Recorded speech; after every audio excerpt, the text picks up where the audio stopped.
연산군은 조선의 제10대 국왕으로 성종과 패비 윤씨 사이에 태어난 맏아들입니다. 재위기간 중에 무오사화를 일으켜 사림 세력을 제거하고 갑자 사화를 일으켜 어머니 패비 윤씨의 폐위와 사사 문제에 관련된 자들을 대량 숙청해서 당시의 훈구 세력을 약화시키기도 했습니다. 이것이 고도의 정치술인지 아니면 단순히 패비로 죽은 어머니에 대한 복수심이었는지는 독자들의 몫으로 남기겠습니다. 연산군 시점에서 바라보는 어머니 패비윤 씨, 함께 들어보시죠.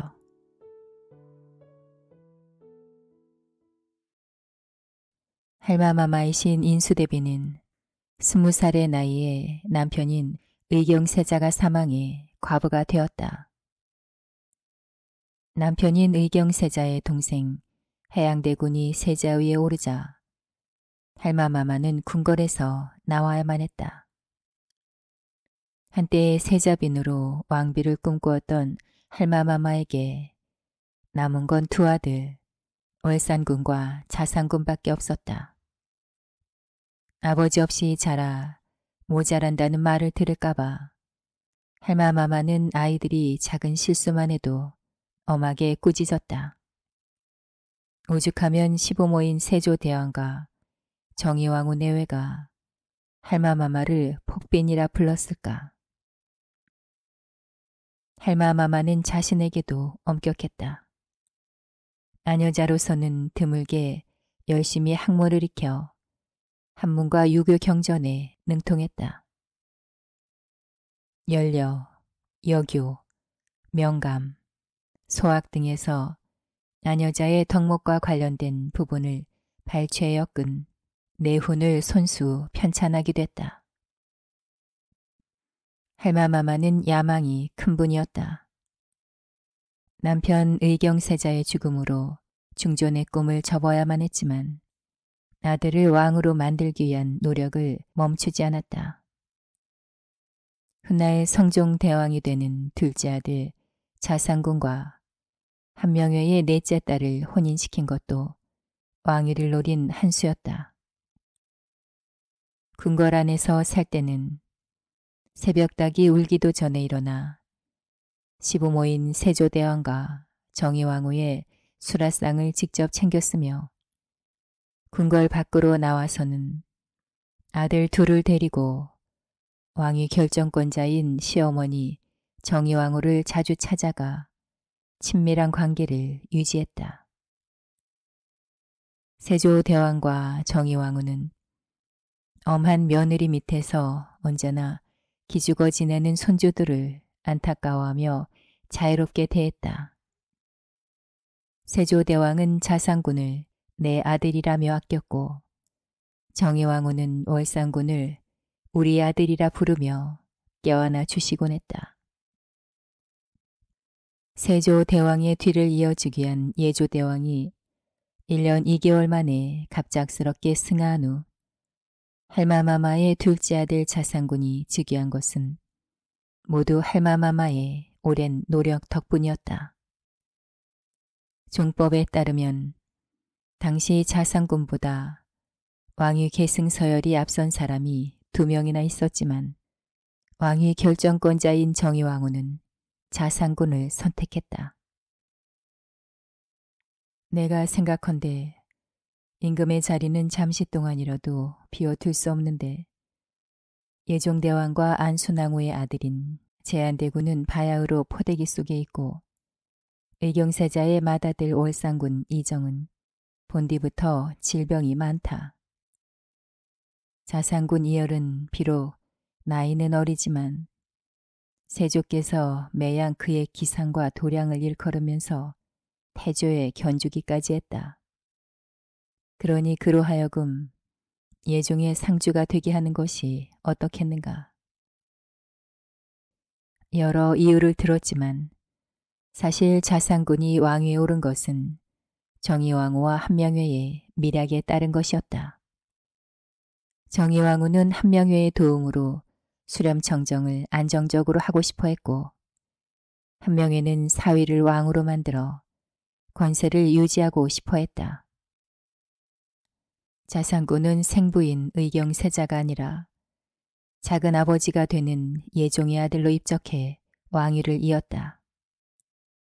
남편인 의경세자가 사망하고 두 아들과 함께 궁궐을 떠나야 했던 할마마마는 그동안의 서러움을 씻어내며 당당하게 궁궐로 돌아왔다. 성종대왕으로 즉위한 자상군에게는 모셔야 할 어른이 셋이나 되었다. 성종의 할머니가 되는 자성대왕 대비 윤씨, 성종의 법적 어머니이자 숙모가 되는 인애 대비 한씨, 그리고 성종의 친어머니지만 법적으로는 큰어머니가 되는 인수 대비 한씨였다. 성종은 새 우전을 모시기 위해 창경궁을 건축했다.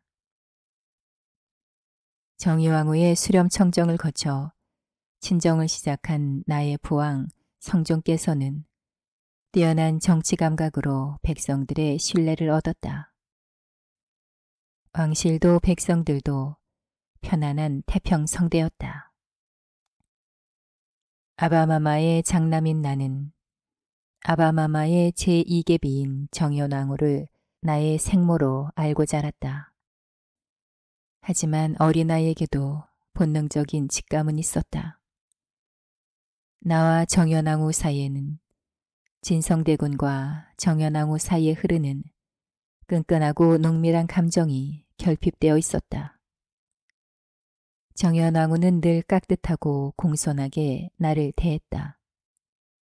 불가피한 선택의 순간 정현왕후의 선택은 언제나 진성대군이 아닌 나였다. 하지만 이상하게도 정현왕후의 예의 바른 태도는 언제나 차갑고 건조한 거리감을 느끼게 했다. 그게 세자와 대군을 대하는 태도의 차일지도 모른다고 나를 위로했다. 비록 유모 상궁을 비롯해 나를 모시는 상궁들과 내관들이 수십이나 되었지만 어머니의 빈자리를 채울 수는 없었다. 게다가 할마마마이신 인수대비는 내가 공부에 소홀하거나 실수라도 저지르면 어미를 닮아 어쩔 수 없구나 하시거나 널 보면 네 어미가 생각나 싫다며 한숨을 내쉬었다. 할마마마가 말하는 어미가 정현왕후가 아닐 거라는 확신이 들었다. 하지만 어떤 사정이 있는지 알아보려면 기다려야 했다. 내가 왕이 되는 그날까지. 어느 날 아바마마의 허락을 받아 거리에 나가 놀았다. 구경할 만한 것은 없었다. 다만 송아지 한 마리가 어미소를 따라가는데 그 어미소가 소리를 내면 송아지도 소리를 내어 응했다. 어미와 새끼가 함께 살아있으니 그것이 가장 부러운 일이었다. 아바마마에게 그 이야기를 했더니 아바마마의 안색이 어두워졌다. 그나마 아바마마가 나를 가엾게 여겼기에 나는 아무 문제 없이 왕위에 오를 수 있었다. 당시 나는 친어머니가 죽었다는 것을 확신하고 있었다. 그저 내가 슬퍼할까봐 궁궐한 사람들이 어머니에 대해 숨기는 것이라고 생각했다. 왕위에 오르려면 정비의 자식인 것이 유리하기도 했고 친어머니 이야기를 들춰내어 궁궐 안에 분란을 일으키고 싶지 않았다. 그렇게 모른 척하는 것이 굳이 어머니에 대해 숨기려는 아바마마에 대한 효도라고 생각했다.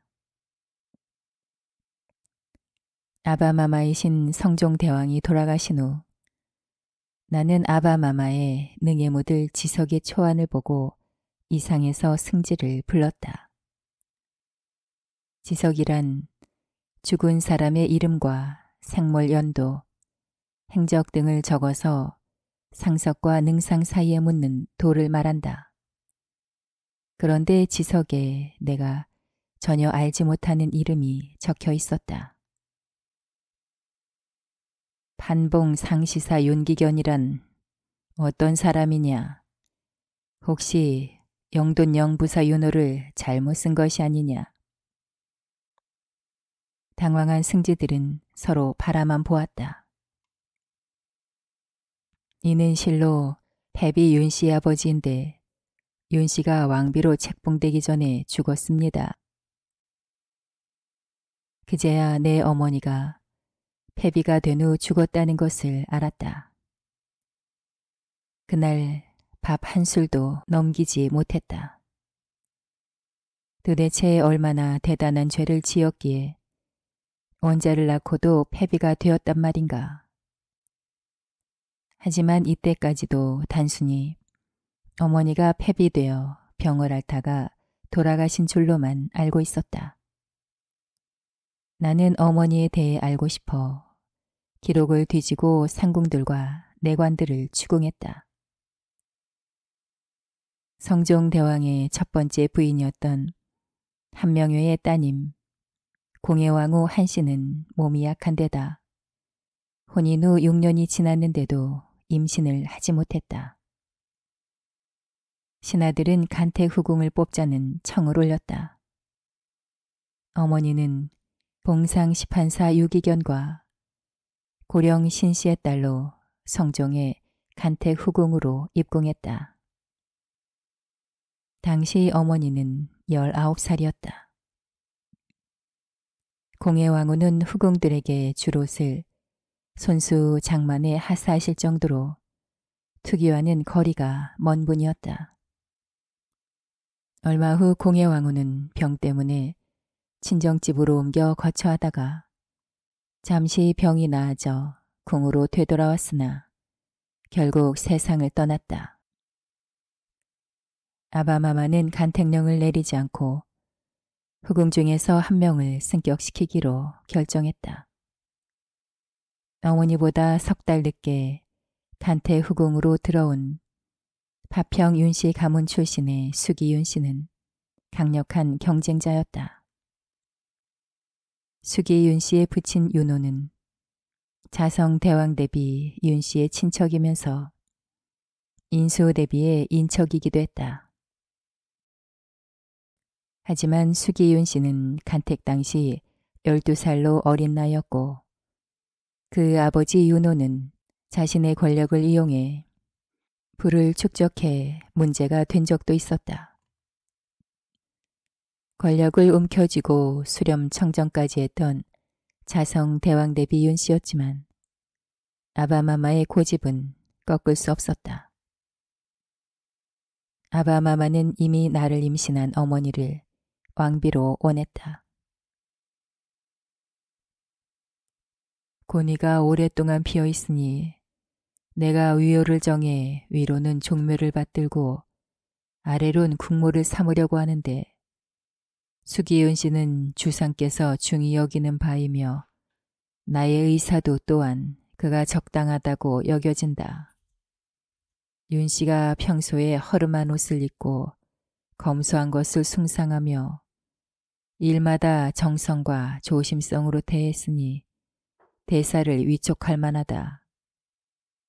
윤 씨가 나의 이러한 의사를 알고 사양하기를 저는 본디 덕이 없으며 과부의 집에서 자라나 보고 들은 것이 없으므로 사전에서 선택하신 뜻을 저버리고 주상의 거룩하고 영명한 덕에 누를 끼칠까 몹시 두렵습니다.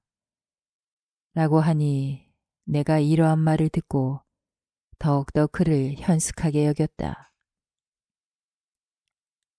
결국 자성 대왕 대비 윤 씨는 어머니를 왕비로 삼겠다는 교지를 내렸다. 외할아버지는 함안 부원군에 추봉되었으며 외할머니는 장흥 부부인 고령 신씨로 추승되었다. 아바마마는 어머니를 중궁으로 봉하면서 인정전에 나아가 어머니 덕을 칭송했다. 그대 윤 씨는 일찍이 덕행으로 가려서 뽑혔으며 오랫동안 궁궐에 거처하면서 정숙하고 신실하며 근면하고 검소한 데다 몸가짐에 있어선 겸손하고 공경했으므로 삼대비전에게 총애를 받았다.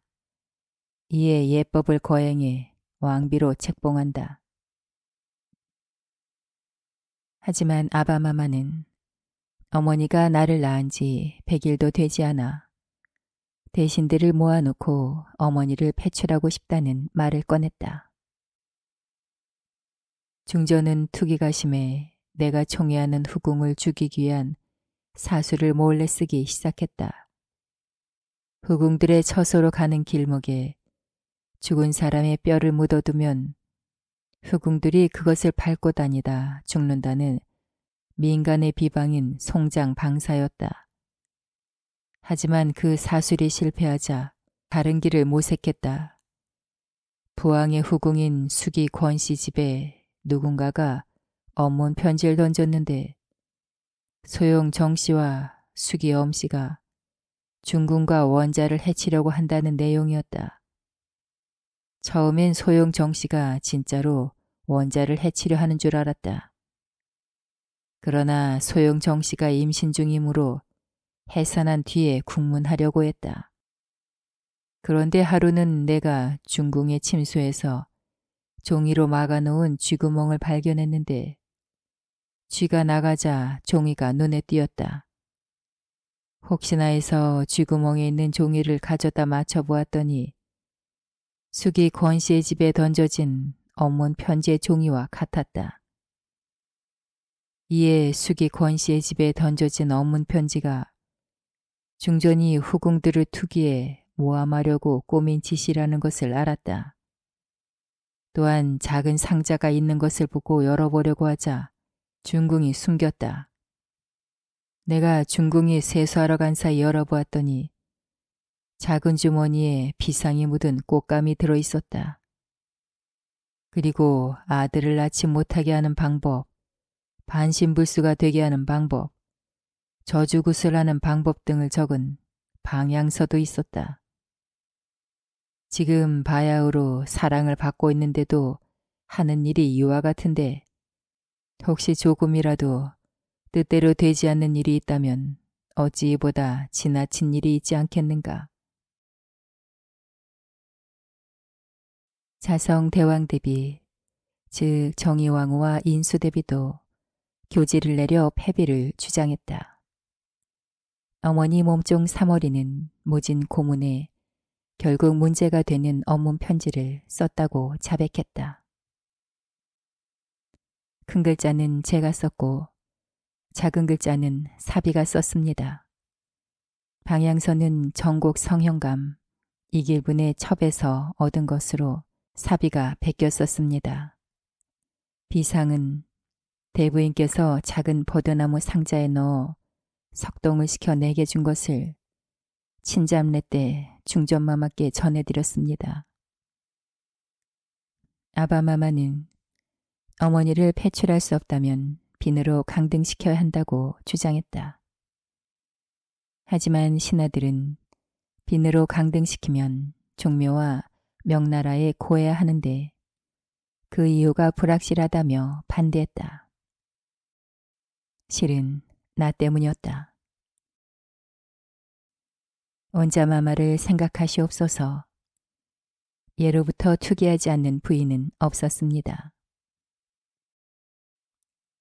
결국 아바마마는 한 발 물러섰다. 어문 편지를 썼다고 자백한 사모리는 교영에 처하고 방향서를 베껴 썼다는 사비는 장 100대에 처하는 것으로 일은 마무리되었다. 한번 금이 간 관계는 쉽사리 회복되지 않았다. 내 남동생을 낳으면서 잠시 좋아졌던 부부 사이는 금세 다시 벌어졌다. 아니, 예전보다 더 악화되었다. 아바마마는 어머니의 생일날 탄신 할애를 일절 금지하는 어명을 내렸다. 그래도 왕비의 신분이었다. 어머니는 저녁수라도 들지 않고 아바마마가 침소에 들기를 기다렸다. 탄신일이니 당연히 중궁전으로 행차하시리라 생각했던 것이다. 하지만 아바마마는 한밤중이 되어도 소식이 없었다. 중전마마, 아렵기 황송하오나 야대를 마치신 주상 전하께 없어 시첩 일용의 거처로 드셨다 하옵니다. 상궁의 보고를 들은 어머니는 분노로 제정신이 아니었다. 말리는 내관들과 상궁들을 뿌리친 채 기어이 아바마마가 드신 침소로 향했다. 어머니는 궁녀들의 만류를 뿌리치고 방문을 열고 들어가 일용의 뺨을 후려치고 머리채를 잡아 패대기 쳤다. 그리고 어머니를 말리던 아바마마 용안에 손톱 자국을 내고 말았다. 다음날 아바마마는 대신들과 승지까지 불러 패비 문제를 논했다. 왕비윤 씨는 후궁으로부터 드디어 중전의 자리에 올랐으나 내조하는 공은 없고 도리어 투기하는 마음만 가져 지난 정유년에는 몰래 독약을 품고 궁인을 해치려 하다가 음모가 분명히 드러났으므로 내가 이를 패하고자 했다. 그러나 조정 대신들이 함께 청해 개과천선하기를 바랐으며 나도 패출하는 것은 큰일이고 허물은 또한 고칠 수 있으리라 여겨 감히 결단하지 못하고 오늘에 이르렀는데 뉘우쳐 고칠 마음은 가지지 아니하고 덕을 잃음이 더욱 심해 일일이 열거하기 어렵다. 일전에 내가 마침 시첩의 방에 있는데 중궁이 아무 연고도 없이 들어왔다. 이제 마땅히 패해 서인을 만들겠는데 경들은 어떻게 여기는가? 물론 신하들은 반대했다. 하지만 이번엔 아바마마도 물러나지 않았다. 자성 대왕 대비는 엄문 교지를 내려 패비를 주장했다. 중궁은 주상을 받들지 않았고 내가 수렴 청정하는 걸 보고는 자기도 어린 임금을 끼고 조정을 다스릴 뜻으로 옛날에 권력을 휘두른 후비들의 고사를 좋아하고 자주 이야기했다. 주상이 호 때로 편치 않아도 전혀 개의치 않고 꽃핀 뜰에서 놀고 새를 잡아 희롱했고 만약 제 몸이 편치 않으면 갑자기 기도에 이르기를 내가 살아서 꼭 보고 싶은 일이 있으니 지금 죽을 수는 없다고 했다. 평소의 말이 이와 같으니 우리들은 항상 두려워했다. 혹시 주상이 편치 않을 때면 수라상에 독을 넣을까 두려워 여러 가지 방법으로 방별하면서 중궁이 지나가는 곳에 어선을 두지 않도록 금했다. 우리들은 비록 이름을 궁모라고 하나 본래는 평인인 것이요. 한나라에서 높임을 받을 분은 주상뿐이다. 그런데 주상을 경멸해 주상으로 하여금 안심하고 음식을 들 데가 없게 했다.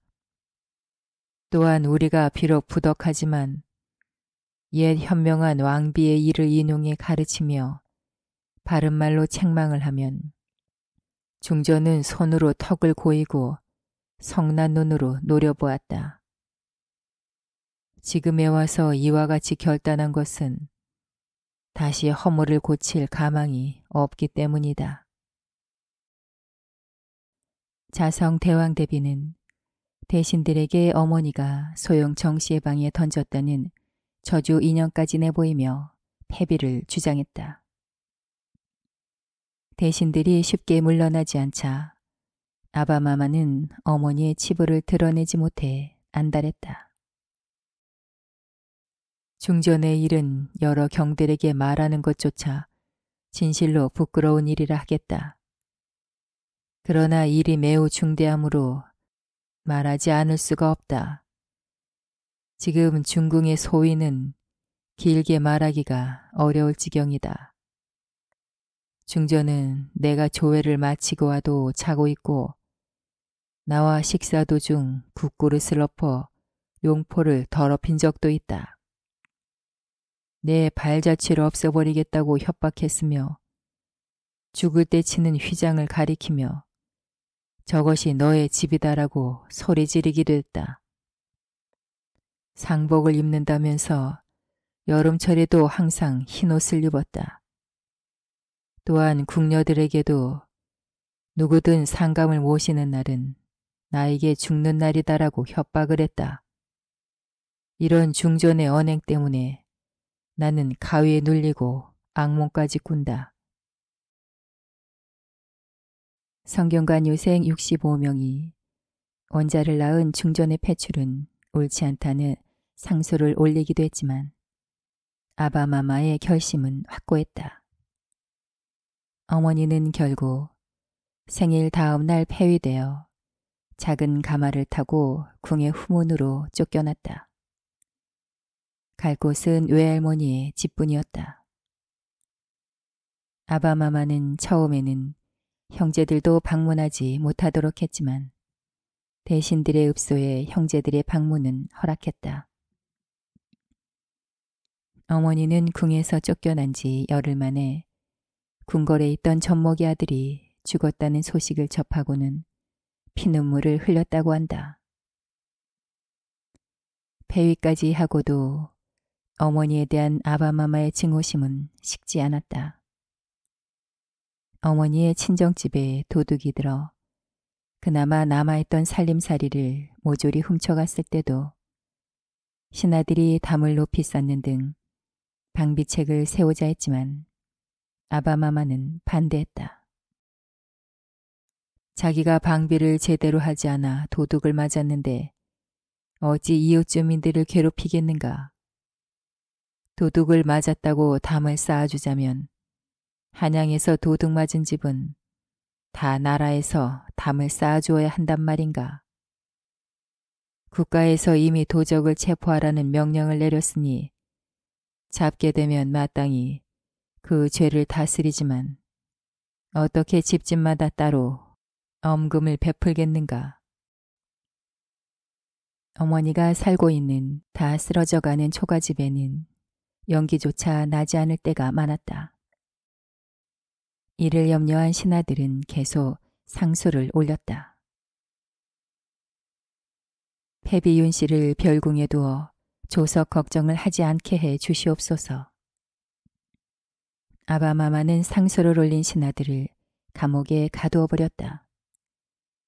하지만 신하들은 내가 즉위할 경우를 염려해서 어머니를 보기에 한다거나 처우를 개선해 주어야 한다는 주장을 멈추지 않았다. 원자의 생모였다.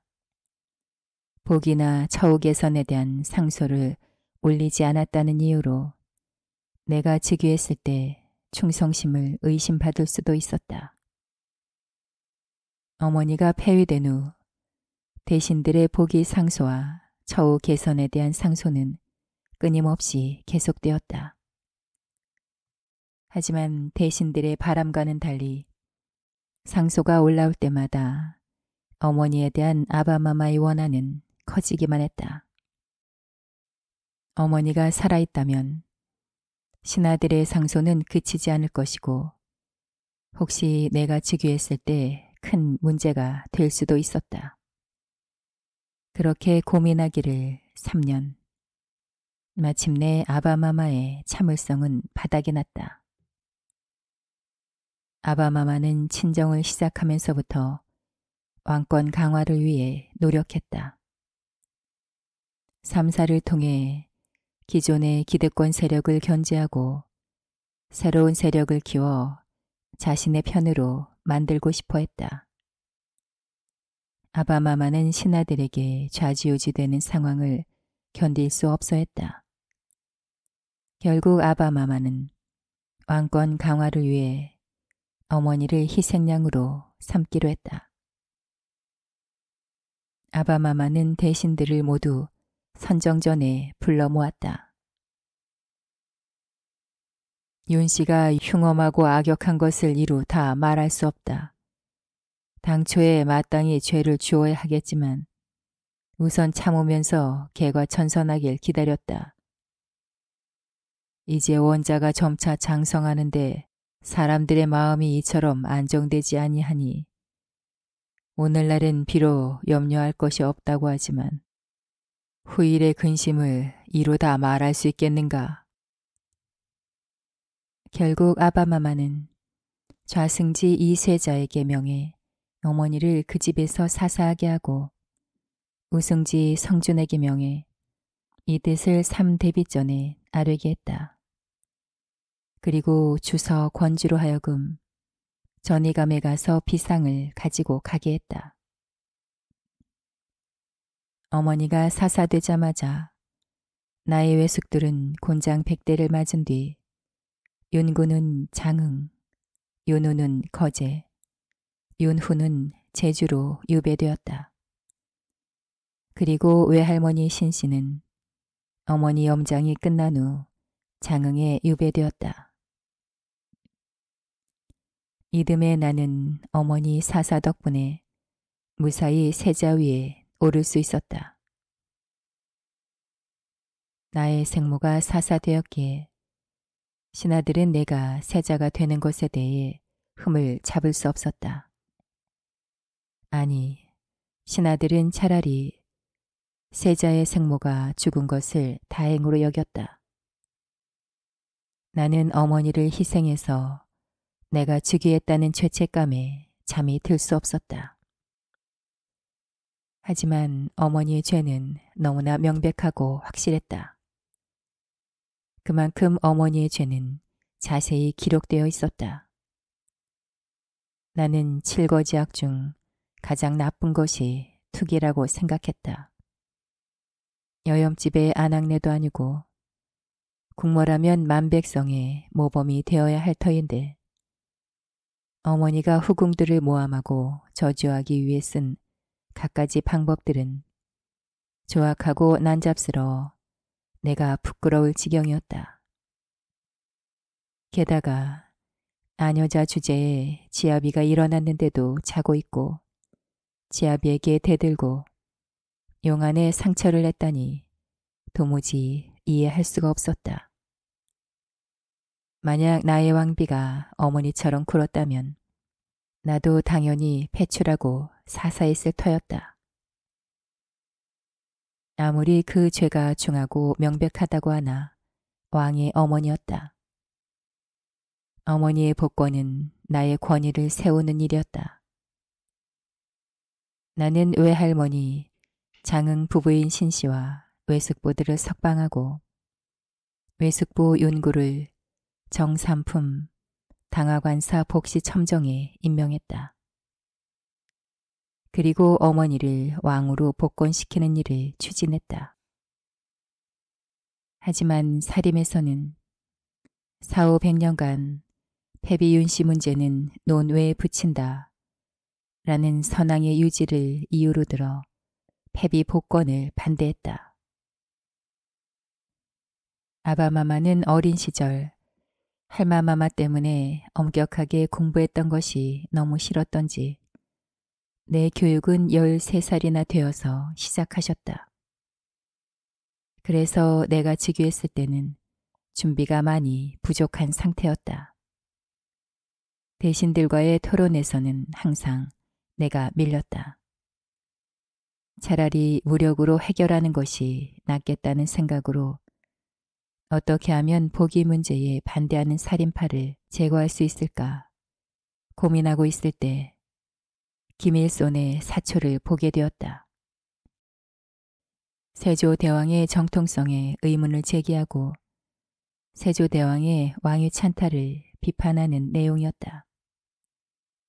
나는 사초를 빌미 삼아 김일손, 권오보, 권경유, 이목, 강겸 등을 비롯한 살인파를 대거 숙청하거나 유배 보냈다. 이른바 무오사와다.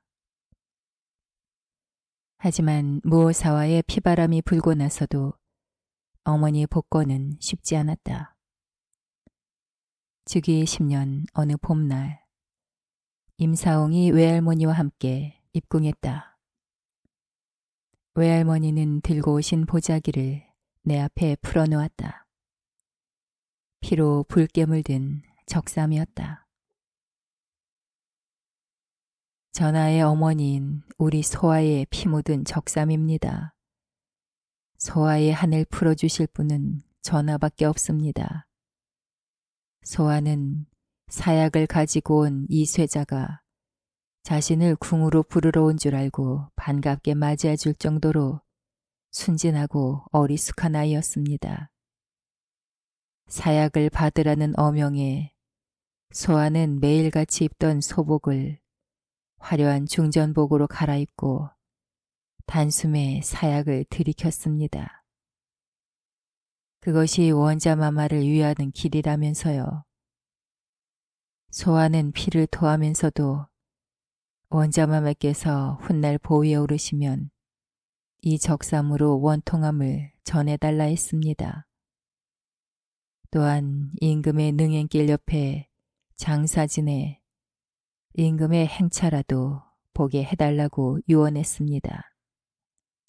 이제 저도 나이가 들어 언제 죽을지 모르니 전하께 진실을 알려드려야 한다고 생각했습니다. 나는 부들부들 떨며 어머니의 피가 묻은 적삼을 부둥켜 안았다. 외할머니가 들려주신 어머니의 사연은 충격적이었다. 똑같은 이야기가 어떤 입장이냐에 따라 이렇게 달라질 수도 있다는 것을 나는 몰랐다. 자성 대왕대비와 인수대비는 어머니를 처음부터 마음에 들어하지 않았다. 워낙 아바마마가 고집을 부리고 어머니가 날 임신하고 있었기 때문에 어쩔 수 없이 왕비로 선택했을 뿐이다. 자성 대왕대비와 인수대비는 혼례 식후 벌어진 축하연회에서 오래 살도록 축원하는 상수의 축원을 하지 않았으며 어마마마가 올리는 헌수를 거절할 정도였다. 특히 시할머니 자성 대왕대비는 자신의 친정 친척이던 수기윤 씨가 왕비가 되지 못한 데 대한 서운함 때문에 항상 어머니 행동을 안이꼽게 여겼다. 훈구 세력의 막강한 명문 집안이었던 시어머니 인수대비도 가난하고 한미한 가문 출신의 어머니를 못마땅하게 여겼다. 그럼에도 불구하고 어머니는 임신한 몸으로 왕실의 우더른들을 정성으로 모셨다고 한다. 게다가 넉 달 후에는 나를 낳기까지 했다. 원자까지 낳은 왕비였지만 자신을 뒷받침해주는 친정 가문이 없었기 때문에 어머니는 후궁들에게도 무시당하기 일쑤였다.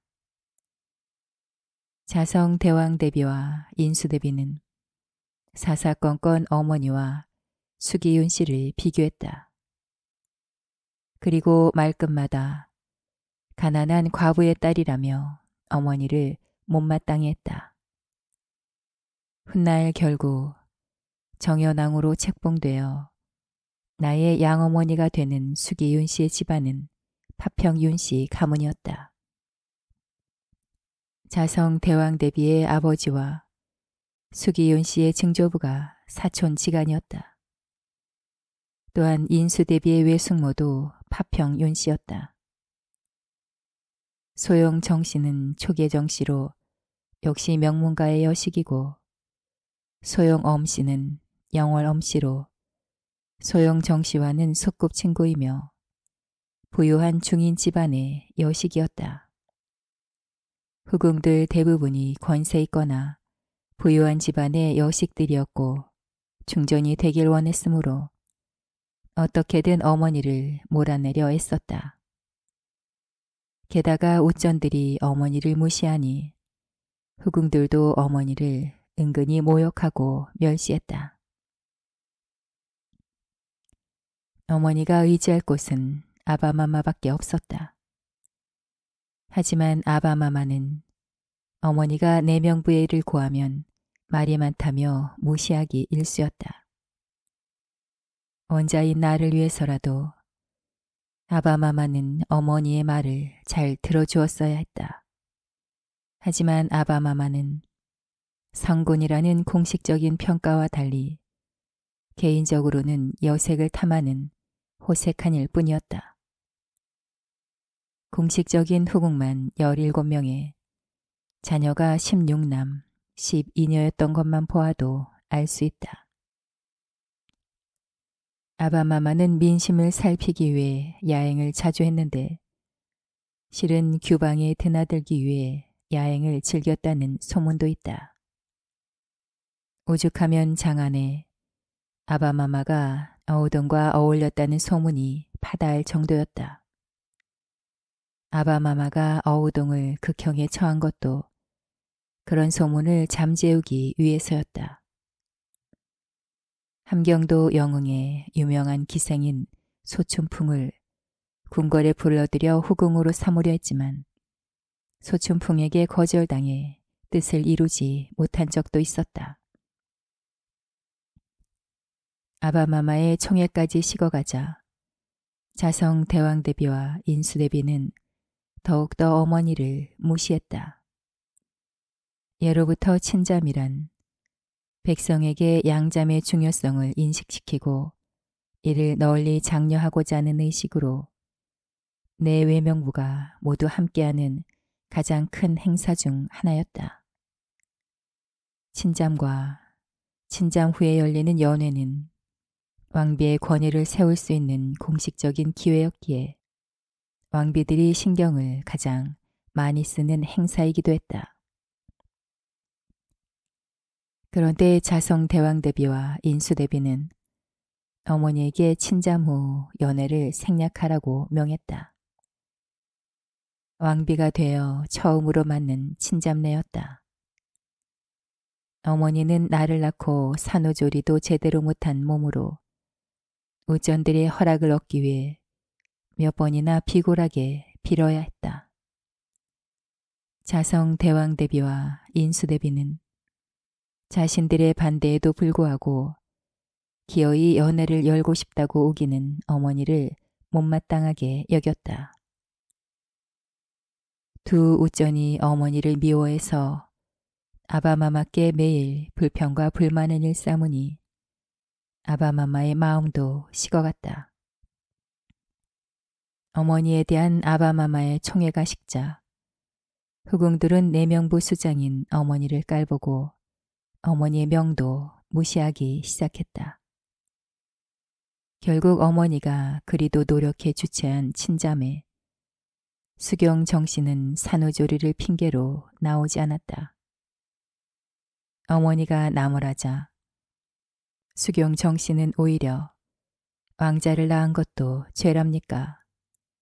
하고 소리 지르며 대들었다고 한다. 그 일로 수경 정씨가 뭐라고 웃전에 고했는지 침잠 후 보름 만에 아바마마는 대신들에게 패비 문제를 거론했다. 내가 100일도 되지 않았을 때였다. 아바마마는 처음 패비를 거론하며 소영 정씨와 수기엄 씨를 음해하는 언문 편지를 어머니가 꾸민 것이라고 했다. 조사 결과도 자세히 기록되어 있다. 하지만 외할머니는 어머니가 모함을 당한 것이라며 가슴을 쳤다. 선왕께서는 우리 소아와 친정에서 꾸민 짓이라 했습니다. 소아의 어머니인 저와 오라비 윤구의 아내, 윤우의 아내가 언문 편지의 작성자로 거론되었습니다. 그런데 편지 작성자로 지목된 우리들은 모두 언문을 몰랐습니다. 주인이 언문을 모르는데 어찌 노비가 알겠습니까? 하지만 선왕께서는 노비 삼월에게 모진 고문을 가해서 삼월이가 편지를 썼으며 소아와 제가 어문 편지 존재를 알고 있었다는 자백을 기어이 받아냈습니다. 모진 고문에 사비도 전 곡성현감 이길분의 첩집에서 방향서를 얻어와 베낀 뒤 소아에게 전해주었다고 자백했습니다. 하지만 강압적인 조사에 미흡함이 있었던 것을 알고 계시기에 선왕께선 사물과 사비가 꾸민 사건으로 결론내고 소아와 우리 가족들은 전혀 무관하다고 선언하셨습니다. 그러나 자성대왕 대비 사돈인 정인지가 끝까지 추궁해야 한다고 고집했습니다. 결국 선왕께선 왕비 모친인 저의 직첩을 빼앗고 궁궐 출입을 금지했습니다. 모든 계획을 꾸민 삼월이는 교영을 당하고 방향서를 필사한 사비는 곤장 100대에 변방의 관비로 유배되었습니다. 소아는 당시 젖먹이었던 전하를 뺏기고 일시적으로 자수궁에 유폐되었다가 다시 궁으로 돌아왔습니다. 하지만 한번 벌어진 부부 사이는 좀처럼 좋아지지가 않았습니다. 게다가 소아의 경우를 보고 후궁이 중전이 될 수 있다는 것을 알게 된 후궁들은 어떻게든 소아를 끌어내리려고 갖가지 모함을 했습니다. 소아가 소영 정씨를 닮은 인형에 칼을 꽂으며 저주를 내린 후 인형을 소영 정씨의 방에 던져 유산하게 만들었다는 모함까지 있었습니다. 증거가 없는데도 모두들 소아를 의심했습니다. 시어머니가 되는 인수대비는 천한 피가 흐르고 있어 그 모양이지 하며 걸핏하면 소아를 트집 잡았습니다. 시할머니인 자성대왕대비는 공식적으로 내가 사람을 잘못 보았다고 선언할 정도였습니다. 후궁들과 오전들의 모함에 선왕전하의 마음은 소아에게서 점점 멀어졌습니다. 그 모진 따돌림과 멸시와 모욕 속에서도 소아는 성심을 다해 웃전을 모시고 선왕전하를 기쁘게 해드리려 노력했습니다. 그 뒤로는 소아의 정성에 감명받은 선왕께서 오해를 푸셨는지 다시 소아를 총애해 대군을 임신했습니다. 하지만 자성대왕대비와 인수대비 방해로 저는 궁에 있는 우리 소아를 한번 만나는 것조차 힘들었습니다. 결국 외롭게 홀로 대군을 출산한 지 100일도 되지 않아 우리 소아는 끝내 배출되었습니다. 소아가 궁에서 쫓겨나기 전날인 생일날 탄신 할애를 받지 못하게 한 것은 인수대비셨습니다. 선왕께선 기죽어 있는 소아를 위해 성대한 생일상을 차리라 명하셨는데 인수대비께서 그것을 아시곤 선왕을 불러내어 야단치셨습니다. 소아가 더 근신해야 하는데 선왕께서 방해만 하신다며 당분간 소아를 가까이 하지 말라고 명하셨습니다. 그래서 어쩔 수 없이 선왕께서 시첩의 처소로 발걸음을 돌렸다는 소식을 접하고 소아는 제정신이 아니었습니다. 이성을 잃은 상태에서 망극하게도 시첩의 뺨을 때리고 몸싸움을 벌였는데 그 와중에 용안에 손톱 자국이 났지요. 몸싸움을 말리던 선왕전하께 손톱 자국을 낸 사람이 시첩인지 우리 소아인진 아무도 정확히 알 수 없었습니다. 지켜보던 내관이나 궁녀들도 누가 범인인지 알 수 없다고 말했습니다. 하지만 선왕전하께선 소아가 손톱 자국을 냈다고 주장하셨습니다. 소아가 궁에서 쫓겨나는 날 인수대비께선 피접을 위해 궁 밖에 나가 있던 원자마마 연산군을 불러들였습니다. 혹시나 소아가 원자마마와 사가에서 만날까봐 염려해서였습니다. 소아는 젖먹이 때 강제로 빼앗긴 원자마마를 항상 그리워했는데 어찌 모자가 작별 인사도 못하게 하실 수 있는지 그 잔인함과 냉정함에 치가 떨립니다. 폐위된 지 열흘도 되지 않아 100일도 안 된 젖먹이 대군께서 죽었다는 소식을 듣고 소아는 넋을 놓았습니다. 장터에서는 아픈 대군을 일부러 치료하지 않아 죽었다는 소문이 돌았습니다. 게다가 선왕 전하께서는 소아를 폐위한 지 석 달도 되지 않아 수기권 씨를 새로운 후궁으로 간택해 입궁시키셨죠. 오죽하면 대신들이 후궁을 그만두리라고 상소를 올렸겠습니까? 소아는 폐위된 후 밤낮으로 울어 끝내는 피눈물을 흘릴 정도였습니다. 내가 즉위할 날만을 기다리며 조용히 자숙하고 있었다. 어린 시절 어머니가 손수 배를 짜서 팔아 생활할 정도로 어머니의 친정은 가난했다. 어머니가 간택 후궁이 되고 중전이 되어 살림이 조금 나아졌지만 부정한 청탁을 받아 축제할 줄 모르는 외갓집 식구들은 여전히 가난한 상태였다. 원래 초라했던 어머니 집은 거의 쓰러져 갔고 식량이 없어 굶을 정도였다. 그럼에도 불구하고 어머니는 매일 소복 차림으로 아바마마가 머무르시는 궁궐로 문안 인사를 올렸으니 백성들은 어머니를 애처롭게 여겨 쌀이나 고기를 집으로 던져주기까지 했다. 조정 대신들은 하루가 멀다 하고 어머니를 복위시켜야 한다는 상소를 올렸다. 하지만 아바마마는 그 많은 조정 대신들을 모두 파직하거나 유배보냈다.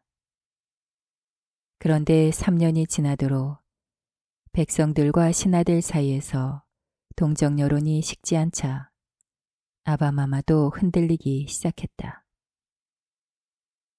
아바마마는 신하들의 호소에 마음이 움직여 내관 안중경을 보내 어머니를 염탐하게 했다.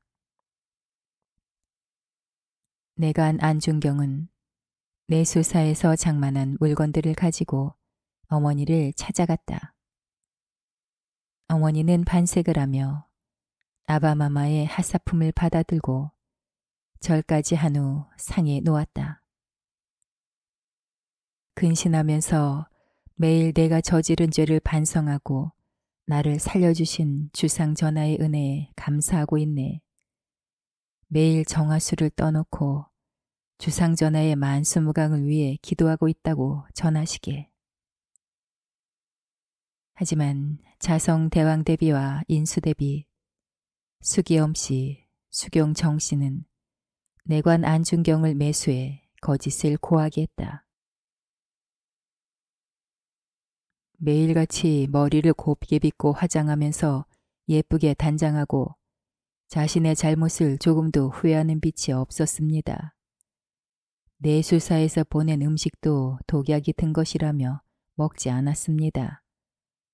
그리고 후일 원자가 자라 즉위하게 되면 원수를 갚겠다고 했습니다.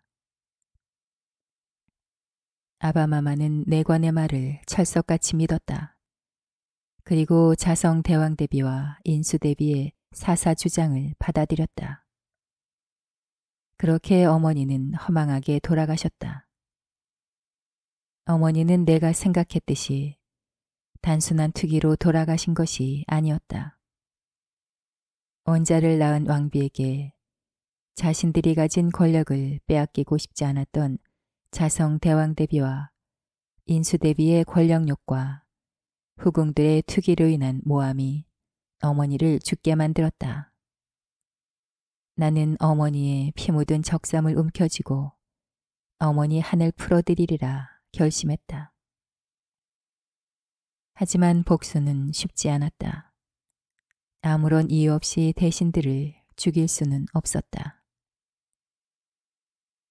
그대가 내 어머니에게 사약을 전달했다면서. 인정전에서 열린 양로연에서 나는 이 세자에게 그렇게 물었다. 이 세자와 한치영은 벌벌 떨면서 내 술을 받았다. 이 세자는 너무 떨어서 어이의 술을 엎지르는 실수를 했다. 나는 다음 날 즉시 그 일을 트집 잡았다. 어이를 적시는 모험함에도 아무도 뭐라고 하지 않았던 것은 나를 무시하는 것이나 마찬가지였다. 이 세자를 무안, 온성, 평해 등에 유배시켰다가 자결 명령을 내렸다. 어머니에게 사약을 전달한 죄였다. 이 세자의 외손자로 나의 이복동생 정순웅주와 혼인한 봉성이 정원중까지도 이 세자의 죄에 연좌해 귀양을 보냈다. 하지만 진정한 적은 궁궐 안에 있었다. 나는 어머니를 모함해 죽음에 이르게 한 아바마마의 후궁 귀인 정씨와 귀인 엄씨의 입을 틀어막고 손발을 묶은 후 자루 속에 넣으라고 명했다. 대전 앞들에 끌려 나온 자루 속의 후궁들은 꿈틀대며 알아들을 수 없는 말로 목숨을 구걸했다. 나는 분이 풀릴 때까지, 지쳐서 팔이 떨리고 다리가 풀릴 때까지 자루를 발로 차고 쇠도리깨로 쳤다. 그리고 귀인 정씨의 소생인 안양군과 봉안군을 불렀다. 나는 커다란 쇠도리깨를 던져주며 명했다. 이 자루 속에 들어있는 죄인을 쳐라. 캄캄한 어둠 속에서 자루 속에 들어있는 이가 어머니임을 알 리 없는 안양군은 어머니를 쳤다. 더 세게 쳐라. 하지만 봉안군은 눈치가 빨랐다. 어머니임을 눈치채고 주저앉아 울기만 했다. 봉안군이 4명을 거역하자 그제야 안양군도 자루 속에 든 이가 어머니라는 것을 알고 무릎을 꿇었다. 나는 무관들에게 귀인 정씨와 귀인 엄씨를 때려 죽이라 명했다. 무관들이 땀으로 흠뻑 젖을 때까지 자루를 쳤다. 고개 숙이지 말고 똑바로 보아라. 나는 내관에게 안양군과 봉안군이 고개를 숙이지 못하도록 잡으라고 명했다. 어마마마, 어마마마. 안양군과 봉안군이 피 맺힌 절규를 하는 동안 나는 자루 속에서 흘러나온 피가 대전뜰을 물들이는 것을 앉아서 감상했다. 자루가 너덜너덜해질 때까지, 지친 무관들을 바꾸어 세우면서까지, 새벽닭이 울 때까지 나는 그 장면을 지켜보았다. 자루 안에 시신으로 젓갈을 담가서 야산에 버려라. 누구라도 매장할 경우 차명에 처할 것이다. 아직 끝나지 않았다. 나는 울다 지쳐 대전 앞들에 널브러진 안양군과 봉안군을 끌고 인수대왕 대비전으로 향했다. 며느리가 잘못하면 이를 가르칠 것이고, 가르쳐도 말을 듣지 않으면 때릴 것이고, 때려도 고치지 않으면 쫓아내야 한다. 할마마마는 언제나 그렇게 말했다. 그 가르침은 할마마마가 편찬한 내운에도 나와 있다. 하지만 할마마마가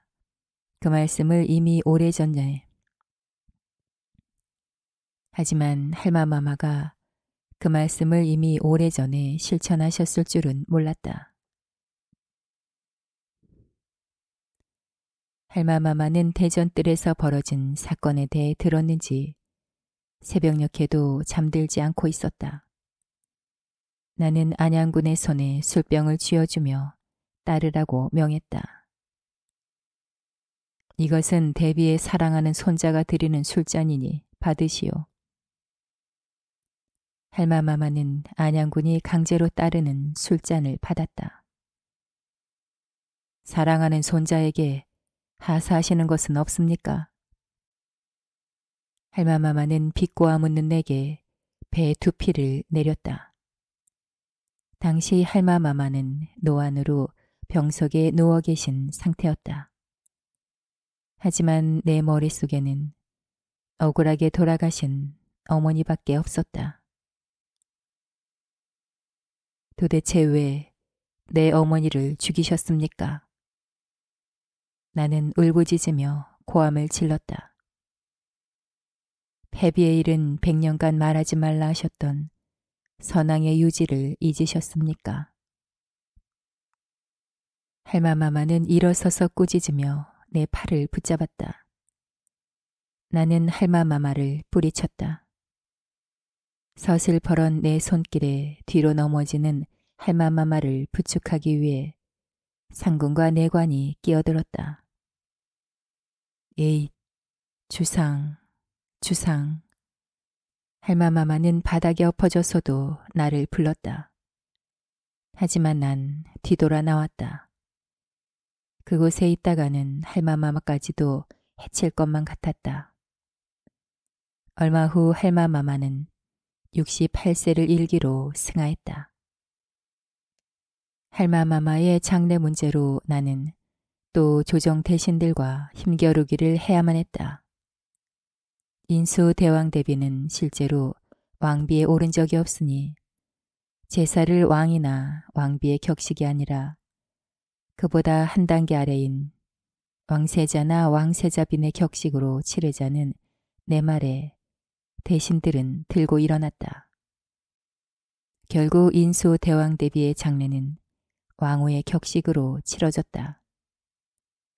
하지만 나는 장례 기간을 단축해 27일간 상복을 입으라는 어명을 내렸다.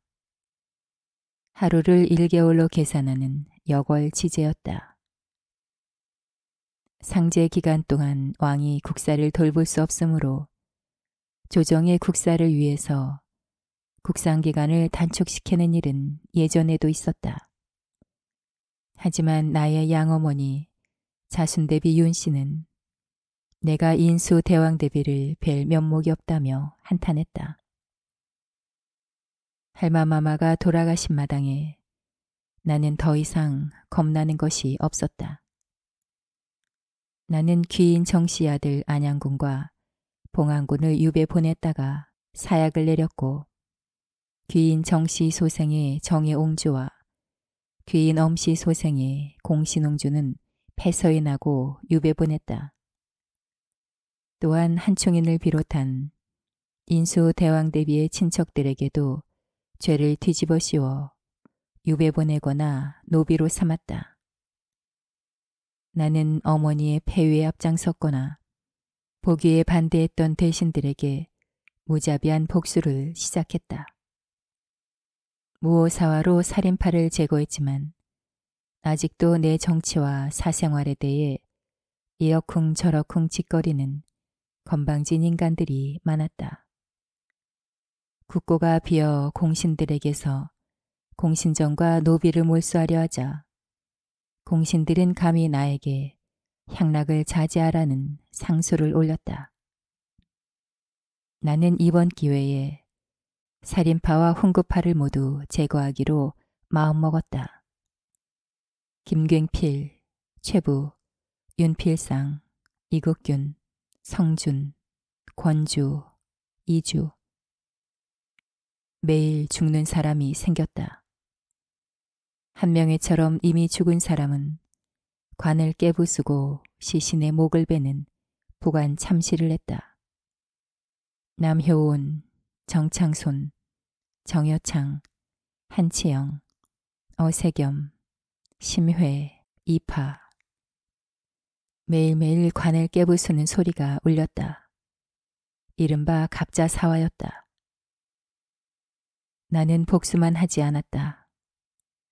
어머니의 보기를 꾀하다 유배를 갔거나 파직당한 대신들을 대거 등용했다. 아바마마는 흥구파와 살인파의 대림 속에서 골치를 썩였지만 나는 2번의 사화로 손쉽게 왕권을 강화했다. 어머니가 사사된 후 가족들은 모두 유배를 가고 노비들도 모두 도망을 가서 장례를 치러줄 사람도 없었다고 한다. 아바마마는 군관 10명을 보내 장례를 도우라 했지만 어머니 무덤을 윤씨 지묘라 부르고 묘의 이름을 영구히 고치지 말라고 명했다. 7년쯤 지난 후에는 아바마마의 화가 조금 가라앉으셨는지 장단 도호 부사에게 재관 2명을 보내 절기마다 제사를 올리고 제사에 쓰이는 용품은 왕비의 예에 준하게 마련하라는 지시를 내렸다. 하지만 내가 갔을 때 어머니의 묘는 거의 버려져 있어 흔적을 찾기도 힘들 정도였다. 나는 어머니를 재원왕후에 추승하고 묘의 이름을 회묘, 효사묘로 바꿨다가 회릉으로 격상했다. 또 인근에 있는 연화사를 고치고 확장해 어머니 명복을 비는 원찰로 삼았다. 불심이 돈독했던 어머니를 위해 해줄 수 있는 것은 그게 다였다. 어제 삼요에 나아가 자친을 뵈니 잔 드리고 나서 눈물이 자리를 가득 적셨도다. 간절한 정에는 한이 없는데 영령도 응당 이 정성을 돌보시리라. 나는 어머니를 위해 시를 자주 지었다. 그래도 억울하게 돌아가신 어머니의 한이 내 가슴에 박혀 날 아프게 했다. 그래서 춤을 추었다. 내가 처형물을 출 때면 손짓과 발짓에 넘쳐나는 슬픔과 좌절감에 후궁들과 기생들이 모두 눈물을 흘렸다. 재현왕후께서는 용모가 선녀와 같으셨습니다. 굳이 닮은 사람을 꼽으라면 공민왕의 왕비 노국 대장 공주가 가장 비슷할 듯합니다. 어머니 얼굴을 알고 있는 내관의 말에 나는 노국 대장 공주가 그려진 초상화를 모조리 사들이라 명했다. 어머니 얼굴이 너무 보고 싶구나. 내가 그렇게 한탄하면 내관은 거울을 가져왔다. 거울을 보시옵소서. 전하의 용안이 참으로 재현왕후 마마를 닮으셨나이다. 하지만 노국 대장공주의 초상화를 아무리 많이 사들여도 어머니를 죽인 사람들을 샅샅이 차단해 모두 벌을 주어도 마음속은 언제나 채워지지 않고 텅 빈 채였다. 여전히 어머니의 부재는 내 가슴을 아프게 했고 받아보지 못한 어머니의 사랑에 대한 갈구는 내 가슴을 쓰리게 했다. 어머니의 사랑을 채우지 못하는 대신 나는 여색을 탐하기 시작했다. 몇 명의 후궁들로는 도저히 텅 빈 가슴이 채워지지 않았다. 나는 대신들을 전국 각지에 채용사로 보내 사대부의 첩과 양인의 아내와 딸, 노비, 창기 등을 가리지 않고 징발했다. 그렇게 모집한 만여 명의 여인들 중 미모가 뛰어난 이들을 엄선해 궁궐로 불러들이고 흥청이라 칭했다. 흥청 가운데 나와 성관계를 갖지 못한 여인은 지과 흥청이라 하고 관계를 가진 여인은 천과 흥청이라 하며 관계를 가졌을때 흡족하지 못한 여인은 반천과 흥청이라 서열을 매겼다. 나는 흥청들이 거처할 곳을 짓고 음식을 공급하기 위한 호화고를 건립하고 의복과 화장품 공급을 위한 보염소를 설치했다. 그리고 매일 연회를 열고 술을 마시고 춤을 추었다. 천여 명의 흥청들과 20이 넘는 후궁들을 유지하는 비용은 모두 공신들과 백성들에게서 수탈했다. 나의 폭정에 대한 대신들과 백성들의 불만은 점점 쌓여갔다. 나는 나와 흥청에 대해 험담하는 자들을 잡아들이라 명을 내렸다. 내 광기는 점점 나 자신을 갉아먹고 있었다.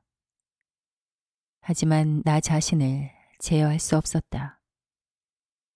숙취로 머리가 아파서 깨어보면 내가 어제 죽였다는 궁녀의 시체가 대전뜰에 있기도 했다. 기억나지 않았다.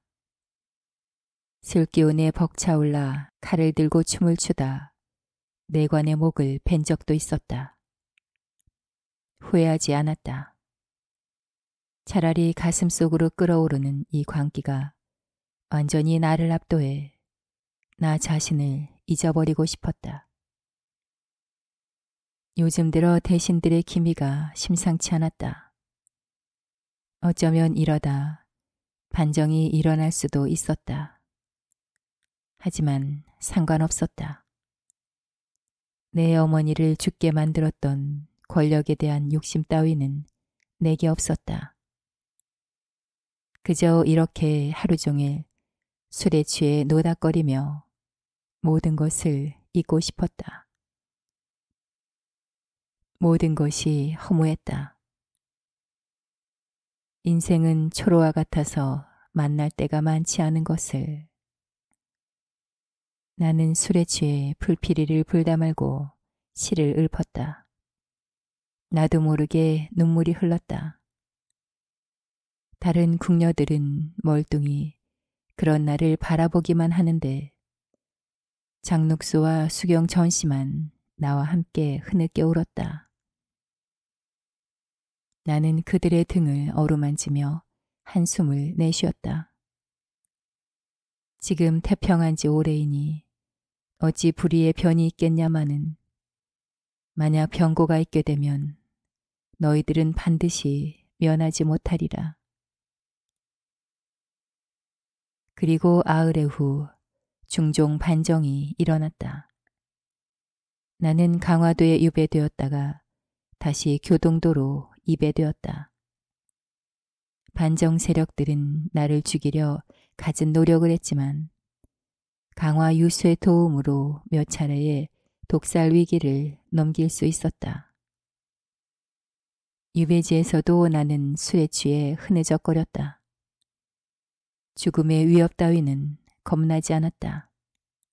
아니, 어쩌면 내가 진정으로 원하는 것은 죽음일지도 모른다. 모든 것을 완벽하게 망각할 수 있는 죽음만이 내가 모성의 결핍을 잊을 수 있는 길이었다. 나의 맏아들 폐세자 황이 사사되었다는 소식을 접하고 나는 식음을 전폐했다. 나는 이미 살고 싶은 마음이 없었다. 다만 나의 왕비, 내가 어떤 짓을 해도 어머니처럼 따뜻하게 날 안아주었던 나의 왕비 신씨가 보고 싶었다. 나의 왕비 신씨에게 미안하다고, 사랑했다고 말해주고 싶었다. 하지만 유배 생활 2달 만에 나는 마지막 소원을 이루지 못한 채 31살의 나이로 눈을 감았다.